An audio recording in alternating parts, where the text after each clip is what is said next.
Hi guys, welcome back to my YouTube channel. My name is Garaba Sitole, and in today's video I'm going to be doing the last question on September 2022.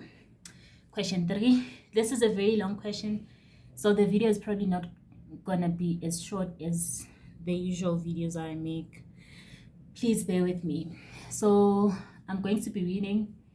It says that Style Casual Sneakers is a business started by Lesego during the COVID-19 pandemic in an outside room at her parents' house. Lesego sells casual sneakers that are manufactured in Denmark. So from this, I get the line of business that Lesego sells sneakers. Okay, so whenever I get sneakers, I know that's inventory because that's what Lesego is selling, right? And then it continues to say that sneakers is a new trend among teenagers and young adults in South Africa. Lesego's grandma is situated in Denmark and bought a pair of sneakers when she visited in 2019 and thought it would be a great opportunity to sell to teenagers and young adults. Lesego is also the chairperson of the South African Youth League and will use this contact to sell the casual sneakers. She appointed an assistant on the 1st of November 2021 to assist her with general office work, modifying stock and unpacking shoes on the shelves. Each pair is packed in a box. Okay, it says that casual sneakers is not a VAT vendor, meaning that there's not going to be any VAT impact on their transactions. We are going to ignore that. Okay, it says that the following information is relevant relating to the stock for the year ended 31st of March 2022. So the period that I'm working with is starting on the 1st of April 2021 and it's ending on the 1st of March 2022. Okay, let's see what happened during the year. Says that the financial year is 31st March and a periodic inventory system is used. So they use a periodic inventory system. There are two systems. There's the perpetual system and there's the periodic inventory system. So the difference between the two is that on the perpetual inventory system, whenever there are sales, you will have a sales and a cost of sales. So every time there's a sale, you'll have a sales, cost of sales. However, on the periodic system, you never have the cost of sales account. You only have it at the end. So you will not record sales, cost of sales, cost of sales whenever there's a transaction. You will do your cost of sales at the year end. Okay. So hence I wrote this formula: cost of sales is equal to opening inventory plus purchases, less returns plus transport cost, less closing stock. This is the formula that you use for the periodic system to calculate cost of sales. You can work around this formula to solve for any variable you are missing. Okay. And then secondly, I'm told that the total sales for the year, for the period until the 31st of March amounted to 3,300,000. So for the whole period, as I always do, anything that is for the whole period, I just put it here. So it's gonna be from the 1st of April. Okay, the line is quite not straight. Okay, from the 1st of April 2021 up until the 1st of March 2022, I had sales which amounted to 3,300,000. Okay, so what we are doing right now is breaking down the information and putting it on your timeline so that you see which transactions affect your time period and which ones do not, right? Okay, let's continue. It says that the opening stock amounted to 150 boxes of sneakers at 390 each. So on the 1st of April 2021, that's when I had my opening stock, right? So opening balance is equal to 150 boxes times 390, which amounted to 58,500. Sorry, whatever I have in pencil is what I write during my writing time. On the first 5 minutes of my writing time, I do my calculations after I've seen what they wanted. So don't worry about this. I'm going to explain when I'm now on the writing time. Okay, it continues to say that Lesego performed a stock count on the last day of the accounting period, 31st of March 2022, which amounted to 1,950 boxes of sneakers. So they did a physical stock count. They went to the storeroom and they counted the number of goods that they have, and they found that they have 1,950 boxes, right? And it continues to say that these exclude sneakers that were purchased on the 1st of March 2022 that were still in transit at year end. So we still have 300 is it 360 or 350 boxes? We still have, okay, wait, they are saying C point 10 below. Let's go to point 10. Point 10 says as at 31st March 2022, 350 boxes. Okay, so it's 350 boxes, 650 boxes of sneakers. They say as at 31st March 2022, 650 boxes of sneakers arrive at the Durban Harbour, awaiting collection by local couriers, right? Okay, from this information, I actually find that I'm not sure if BCom students do it like this, but I'm just going to explain how I understand it. So you have two methods, right? So whenever you have goods on transit, the most important question to ask yourself is, has control passed? Does the control of the goods belong to the seller, or does the control of the goods belong to the buyer? Right? That's the first question you need to ask yourself. And then you read the information. What does it say? It says that 650 boxes of sneakers arrived at the Durban Harbour, awaiting. So they did arrive at the harbour, but they are awaiting the local couriers, right? So this is telling me that the one that I need to use is not delivered, is the one that says delivered at terminal. So you have two systems. It can be free on board, or it can be delivered on terminal. On the free on board, when the goods enter the ship, right, the control passes immediately from the seller to the buyer. Whereas with the one delivered at terminal, the control only passes when the goods are now being delivered to the premises of the entity, right? So yeah, so since it was delivered at harbour, but it is still awaiting delivery by local couriers. So if they didn't add the statement that says awaiting collection by local couriers, then it would tell me that they are actually using what's free on board, meaning that control would have passed when the goods were delivered at the Durban Harbour. But because it is saying that you are still awaiting collection by the local couriers, then it's telling me that it's delivered at terminal, right? So control will pass when the goods are in the car or in the transport of the local couriers, not when they are delivered on the Durban Harbour, because there are 2 points, right? There's Durban Harbour, and then there's the car or the van of the local couriers, right? However, in the free on board, it would just be one location, which would be the Durban Harbour. But because I have 2 locations, it means that I'm using delivered at terminal. And under delivered at terminal, control passes when the goods are now being transported to the premises of the entity, right? So I hope that makes sense. So that means that control has not yet passed, because they are saying that they are still awaiting the collection by local couriers. Okay, it says that the following journal entry was correctly captured in the accounting records in respect of this good.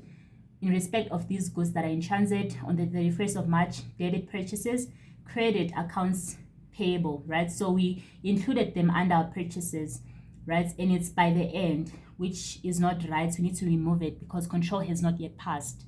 So let's see that. Okay, I just want to fix a mistake that I made. So I said closing stock 1,950 boxes. I'm still on point 4, right? I was just reading the C point 10 below parts. Okay, I have 1,950 boxes, right? And then they are saying that this excludes goods in transit. After you've read that, you should see that the goods were included, so they need to be subtracted, right? Yeah, but don't worry about that. I'll show you when you do the calculation. Okay, it says that the stock is measured using the FIFO method. So I noted that down, that we are using the FIFO method. Lesego kept a schedule of the purchases of sneakers she made during the year as indicated below. Okay, so now go to my timeline. On the 1st of November 2021, Lesego bought 1,200 boxes at 450 each. Okay, on the 1st of December 2021, they bought 2,550 boxes at 500 each. On the 1st of January, 1,800 boxes were bought at 650, right? And then I'm told that at year end, they bought 650. Okay, okay, let me just make it a star instead, so you guys don't get confused. Let's make it a star instead, right? Goods in transit, 650 boxes bought. So you bought 650 boxes at 680 rand. And you have a note there that says goods in transit C.10, which is what we just read, right? Okay, we'll see how we need to deal with that because control has not yet passed. However, remember the journal entry that they gave us, they already included it under purchases. Okay, let us now continue. It says on number 5, it says the total shipping cost for the year. So for the year, that means I need to include them here, right? Under this purple thing. The shipping cost amounted to 58,600. The cost of local delivery to Lesego's business premises. Remember when I said that there were 2 locations. There was the harbor and there was the delivery of goods to Lesego's premises, right? When the goods are now being delivered to Lesego's premises, that's when the control passes, not when it's delivered at the harbor, right? Because it's what? Because it's goods delivered at terminal, right? Okay, let's continue. It says that the cost of local delivery to Lesego's premises amounted to 75,540. So transport cost to premises, 75,540. Okay, so these 2 things are going to be capitalized. Let me also note that down. These 2 things will be capitalized. So we have 2 types of transport costs. We have transport, how can I put it? So we have transport where the goods are being transported to the premises of the entity, right? When you are buying the goods, right? So that will be capitalized. The transport cost will be capitalized. And then we have transport where you are transporting the goods to the consumer. That is going to be expensed. It's not going to be capitalized. Reason being is that when we look at inventory, the definition of inventory is, if I remember correctly, the purchase price, the price of conversion, and then there's a part that says that any other costs that are directly attributable to bringing the inventory in its present location and condition as intended by management, right? So when you are still transporting the goods to the premises of the entity, you are in the process of making or of bringing the goods in the condition and location as intended by management. However, when the goods are now in the current location and present condition as intended by management, and you sell them, that means that it's after the initial cost. It's after the initial recognition. Let me repeat. So when you're transporting the goods to the premises of the entity, you are in the process of bringing the goods in the location and condition that is intended by management, right? So you will capitalize the transport costs when you are bringing the goods to the premises of the entity. But after the goods are now in the premises of the entity, it means that they are in the location and condition as intended by management. So when you're now selling the goods to your customers, right, the goods are already in the condition and location as intended by management. So any other costs they should be expensed. So any transport costs to your customers, you expense them. Any transport costs to deliver the goods, to deliver the stock to the premises of the entity, you capitalize. I hope you guys understand and you don't make that mistake in the test. So these are transport costs that are incurred to deliver the goods to the premises of the entity. So I will capitalize that amount, 75,540. Okay. Number 6 says once Lesego receives the stock, each shoe is modified by adding a special shoe cap. The total cost of this modification amounted to 99,500.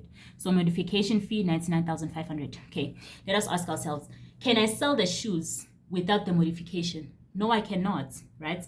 So I need to capital. If you cannot sell it without modifying the shoes, if you can't sell the stock without modifying the shoes, then it means that the modification fee is actually necessary to bring the good in the present location and condition as required by management, right? So the modification fees are going to be directly attributable costs because they are necessary to bring the inventory in the location and condition as intended by management, in the condition in which you can sell them.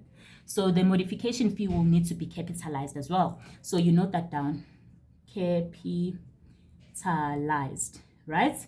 However, this says excluding wages, right? So remember, okay, you need to modify them first of all. However, you cannot modify the goods without paying wages.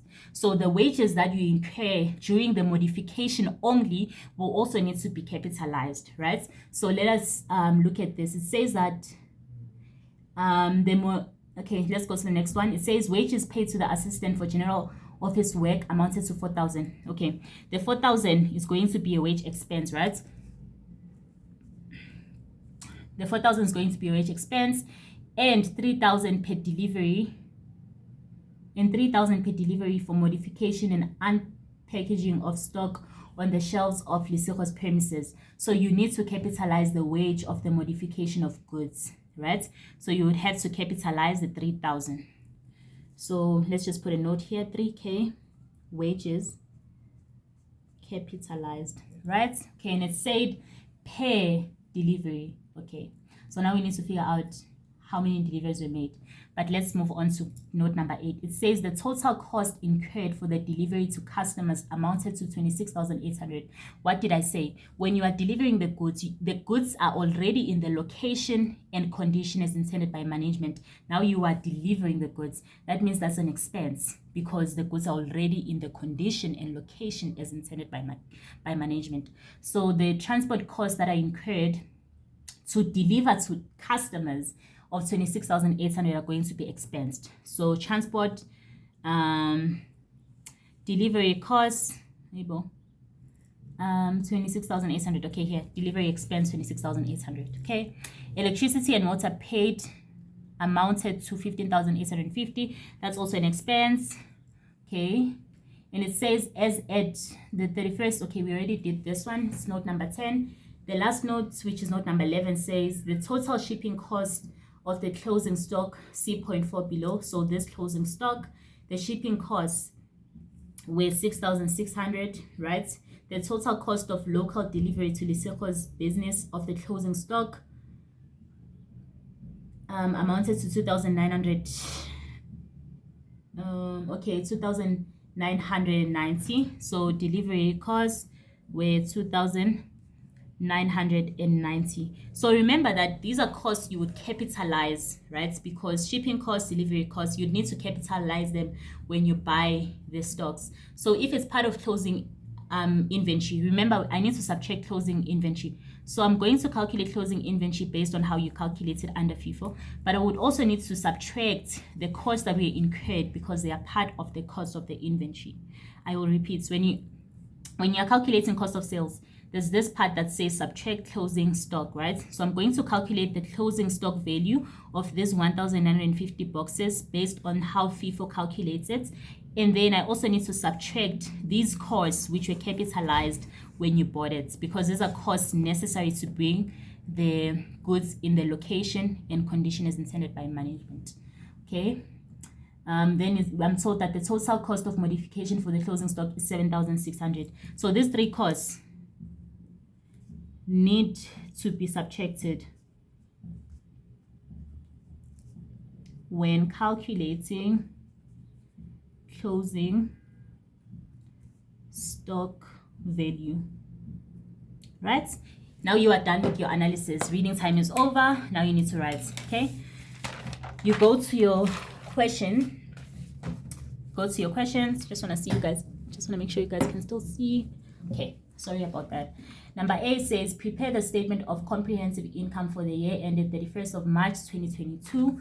So you will write your title, very important, statement of comprehensive income for the year ended, not as at. As at is for your statement of financial position. This shows us performance, how it did during the year until year end. So it's for the period, right? So for the period ended 31st of March 2022, I also need to write my rand, my currency. In this instance, it's rands. And then you write your skeleton. Sales less cost of sales gives me gross profit. Other income, put it here. Other expenses, put it here. And then I get profit for the year. There's nothing about tax. There's nothing about interest income. So I don't need to stress about anything else, right? Okay, I wrote my skeleton. And the second one says calculate the actual gross profit. So calculate the actual gross profit percentage, right? So during writing time, I also write what is gross profit.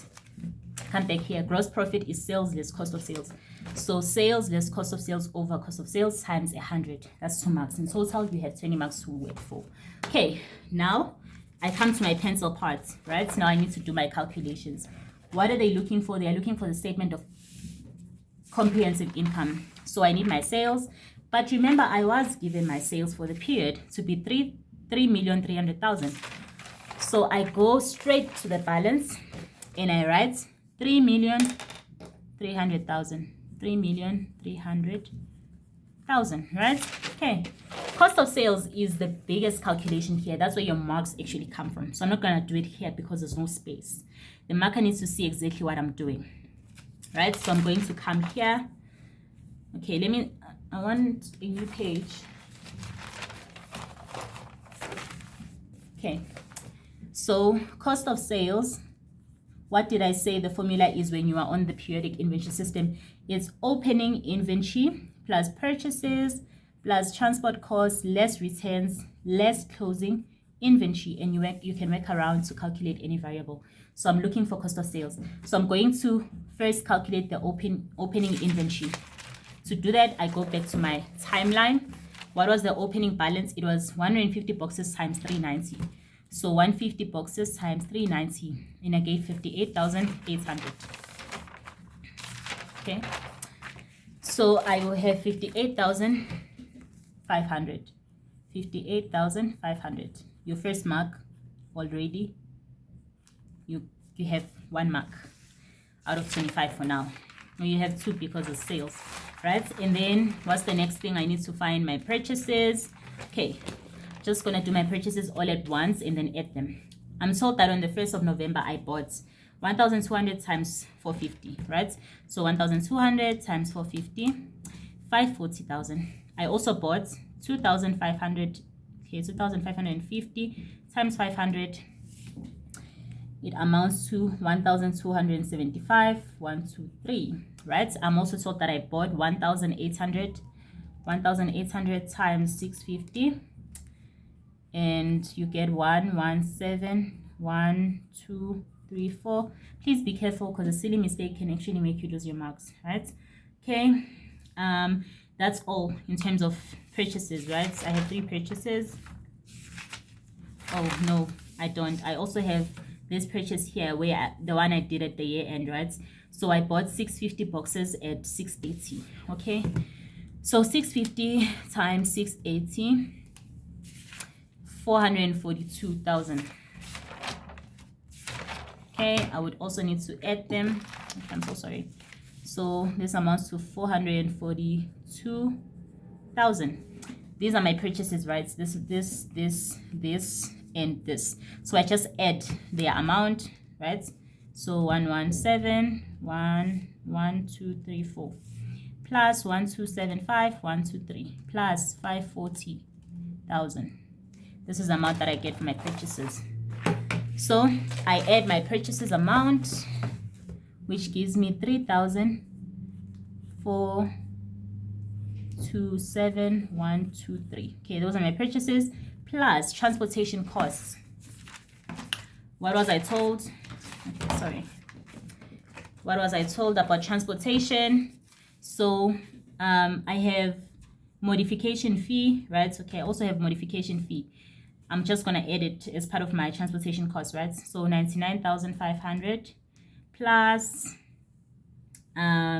shipping costs 58,600 plus 75,540, right? I think that's all. Okay, this is during the year, right? So this is what they amount to, plus the wages that I had to add. Okay, that is what it amounts to. Hopefully I did not make any mistake. So 242,640, right? Less the closing stock because there were no returns. So less the closing inventory. How then do I calculate the closing inventory? Go back to my timeline. So you are just working with the timeline. I didn't read any information from the question paper because I've already put everything into one page, right? Okay, whenever you are calculating the closing stock, okay, before I get to that, but let's work with the transit one. So I'm told that I have 650 boxes in transit, and I said it's delivered at terminal, and we are still awaiting the local couriers to actually bring the goods to our premises. That means that control has not yet passed from the seller to the buyer. So I need to subtract them. They're not part of my inventory because I do not have control over them. Remember what an asset is. It has that part that says, it is controlled by the entity. So if control has not yet passed, then that means that it shouldn't be part of my assets. It shouldn't be part of my inventory. So I need to subtract this 442,000. Okay, before I do the closing inventory, I need to subtract the 442. I was need to show this calculation so that you get all your marks. You edit it here, you subtract it here. Okay. And then let's do the last thing, which is the closing stock of 1,950 boxes. So I'm told that I use FIFO. First in, first out. What does first in, first out mean? It means that whatever you ordered first and you purchased first as an entity, you are going to sell it first, right? So when you are calculating whenever you are calculating what you sold, you are going to start where at the beginning, the oldest stock. So you start here at the 150 boxes, then 1,200, then. So if you have, you remember you had 3,300,000 sales. So that means you already took these ones. You might have took this one and this one. So you are working like this. You are working forward. However, so you will work until you get to the closing in stock. So for the closing stock, we would look at what you had initially, what you sold, and what you have left. So meaning that to find the closing stock, I need to work going this way, going backward. So I will repeat, under FIFO, what does it say? First in, first out. So whatever you bought first as an entity, you are going to sell first. So when you are making sales, you will start here at the beginning. Sell this one, sell this one, sell this one, then sell these ones, then sell these ones. Right? So meaning that these ones would be out. I'm just going to cancel them. For example, these ones would be out, these ones would be out, these ones would be out. Right? So now when I'm calculating my closing stock, I'm going to work backwards. I can't start here because I've already sold these ones, I've already sold these ones, I've already sold these ones. So when I'm calculating my closing stock, I'm going to start way here and then here. Okay, so that was just an example. In this case, we don't know how you sold it, but I just wanted to make you guys understand why with inventory you start at the back and you go backwards, right? With selling, you go forward. Okay, so you are told that for the closing stock, you have 1,950 boxes, right? So I need 1,950 boxes. Where am I going to get them? The latest stock. The latest stock. So it's going to be 1,800 times its price, 650, right? Which is what I have here. Plus, okay, let me just write it down. This is going to be 117, 1, 2, 3, 4, right? Plus, I need 1,950, but I have 1,800.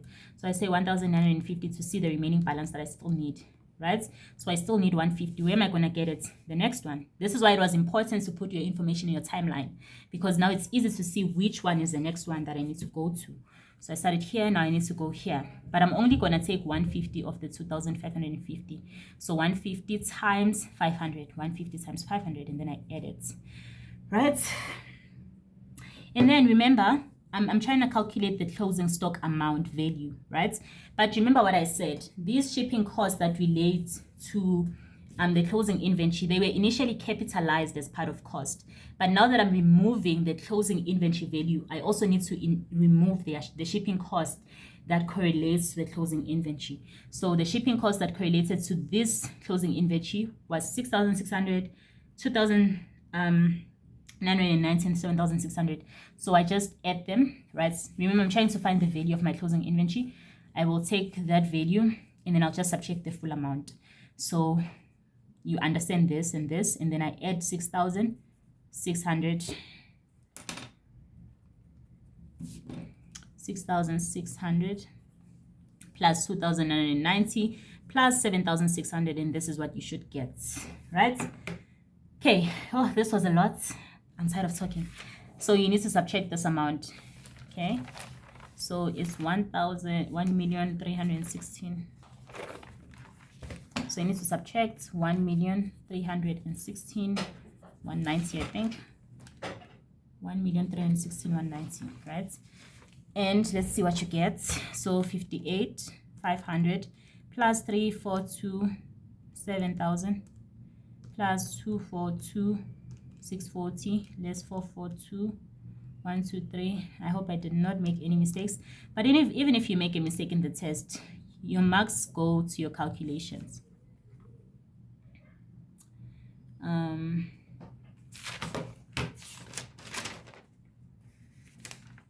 I just want to check something. Okay. Oh gosh. Okay, just a minute. Let me just double check my calculation. Okay, I saw my mistake. So I'm sorry about that, guys. So for the ones that you bought on the 1st of January 2021, you bought 1,800. However, the price is 680, not 650. So that was my mistake. So obviously I was able to pick this up because I did this question beforehand. I'm just explaining how you guys are supposed to do it. But you might not have been able to pick it up, but it's not going to cost you it's not going to cost you much because it's just one mark, because you'd still get a mark here, here, right? Don't worry about those minor marks. But I picked it up, so this is the amount that you were supposed to have when you say 1,800 times 680, and this is what you would get. I also fixed the purchases because that affected my purchases amount, and this is what I fixed it to. Everything else is correct, and this is the amount that you should get. Okay, now that we have our cost of sales amount, remember I also subtracted my closing amount, which I already calculated. So I subtract the closing amount, and this is what I get. So as you guys can see, this calculation took a lot, right? So this is the amount that I get. I'm sure there are a lot of marks on this calculation. 2,023,950, and then you would have 300 minus answer. You should get, excuse me, 202, excuse me, 3,950.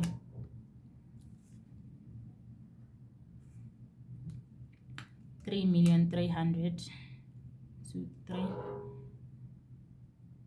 minus 2,023,950. Okay, this is the gross profit that you get. Let me write it in pencil. I hope you guys can see the pencil. 1,276,050. Okay, that's the gross profit that I have. And then I just go back to my timeline, right? There's nothing that said income here, so there's no other income, right? The only income you had was the sales one. But remember, I had those expenses, right? Here's the expense. Just gonna put a star on them. Okay, maybe not a star, maybe a tick. I had this expense. This one I canceled it out. I had, what other expense did I have? I had electricity costs. I think those are the ones that I had, if I check my thingy correctly. So I had electricity costs, delivery costs, right? Okay.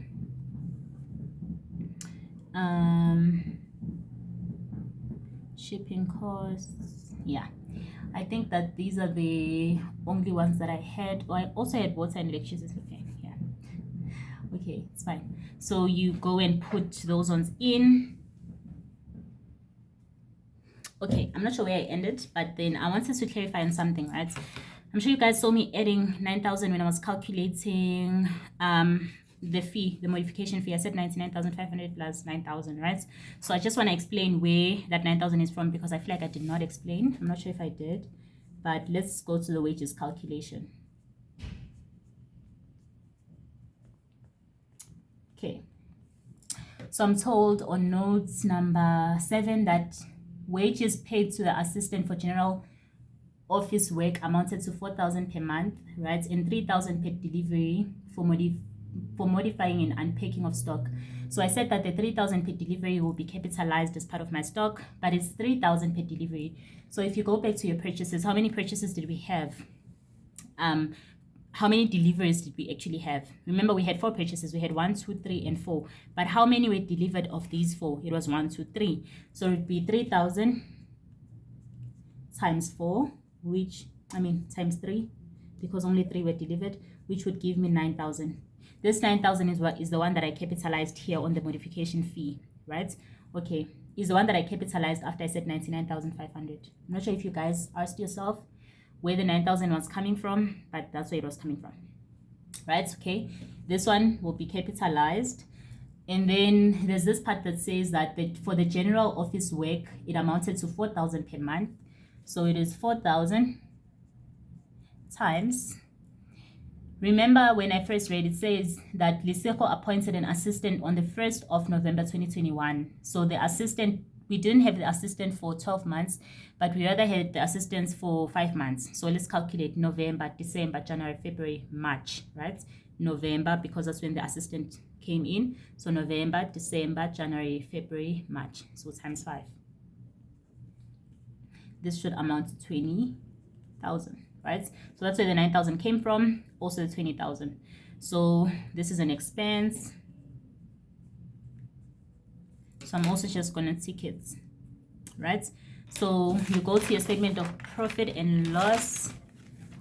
Okay, there's none. Then you put your electricity, wages, costs. Right, I just want to see what they amounted to based on my calculation. Electricity amounted to 15,850. Electricity amounted to 15,850, right? So I write it down, 15,850. Transportation, what did transportation amount to? Okay, transportation costs, delivery cost amounted to 26,800 here. So you write 26,800. If you have any questions, please don't hesitate to ask in the comment section below. 26,800, and then you had the wages. Remember the 9,000, which was for the wages that were incurred when you were, what did we say, when you were modifying, they will be capitalized, and then these ones that are for general office work will be expensed. So 20,000 expensed. 20,000 will be expensed, and I think that would be it for the expenses according to my timeline. So 15,840 plus 20,000 plus 26,800, this should give you 62,640. Right, is that what it gave you guys when you did the calculation? So 15,850, not 840. 850, 15,850 plus 20,000 plus 26,800, 62,650. Okay, if you haven't subscribed, please make sure you click that subscribe button and you become part of our family. I'm gonna be delivering content crazily, so make sure you have subscribed. So these are expenses, so they will be in brackets. So the profit for the year will be the gross profit 1,276,050 less the 26,800. Yeah, okay, no, not this one, but the 62,650. Okay, so we have 1,276,050 minus 62,650, and my profit for the year is 1,213,400. Okay, now they actually asked me to calculate what? To calculate the gross profit, right? I don't know why I said gross. Oh, the actual gross profits. It's over sales, not cost of sales. Sorry. It's sales less cost of sales. It's gross profit over sales. It's not a markup. It's a margin. So sales less cost of sales over sales times 100, right? So gross profit amounted to what? You just go to your statement. Can you guys see everything? Yes, you can. Okay, so it's gonna be 1,276,050 over the 3,000, 3,300,000 times 100, right? Let's see what you get. 1,276,050 over 3,300,000 times 100, you get 38.7%. So that is just that. Okay, That was a lot of talking. Okay, so there's a difference between a markup and a margin, right? So they're not looking for they were looking for the markup, not the margin. So yeah, I hope it makes sense. Good luck for your test and enjoy the rest of your day. Bye guys.